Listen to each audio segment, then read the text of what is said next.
Nissa, you know, we all heard that pop come out of Raminator when he was doing the two-wheel skills challenge.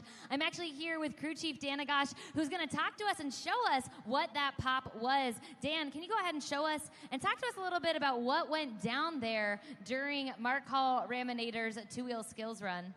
So when he was coming up to his second approach for his second time hit, he did traditional Sky Monster Jam Sky Wheelie. Well, when he landed at an awkward moment. Well, this is actually called a rear steer line. So unlike any other vehicle, we also steer with our rear outside of the front. But in the front of the rear of the truck, we also steer it manually. So it's its own complete different system compared to the front of the truck where you steer with a regular steering wheel.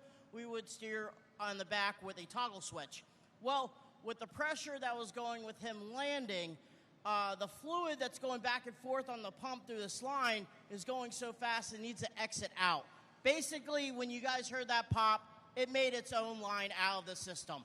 And so pretty much when he was coming off the track, the rear steer on the back of this truck was only going one direction because the rest of the fluid was coming out of the truck through this hole. So we got a new line, we just replaced it, and it's ready to rock tonight for freestyle.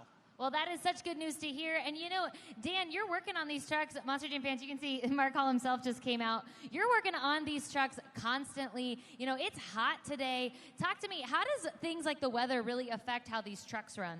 Well, it does affect us big time because outside of us running around to get parts and back and forth, the engines are almost pushing about 200 degrees. And then matter of fact, also the transmission's pushing about 220 and stuff like that. So unlike the other trucks here, we run a dry block system. That means we don't run coolant through it. We use the fuel from the EFI system that we have to cool the motors also. Unlike everyone else, we run a Hemi. And sometimes we wiggle our way to the situation that we come about. So with that, we have to stay hydrated. And that's also with you fans, too. You know how Florida is. In the summertime, it gets really hot.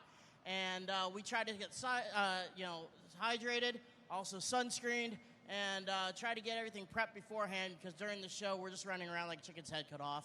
Well, Dan, I'm going to let you get back to work, let you cool off, get some water. Monster Jam fans, it is such a treat that you get to see all these incredible, hardworking men and women here at Monster Jam doing their job right here in front of you. Normally, they have to be outside in the pits, but you get a front row seat, and so they can all hear you. This is now the third time we're doing this. I need everyone to get so loud and give it up for not only Dan Agosh,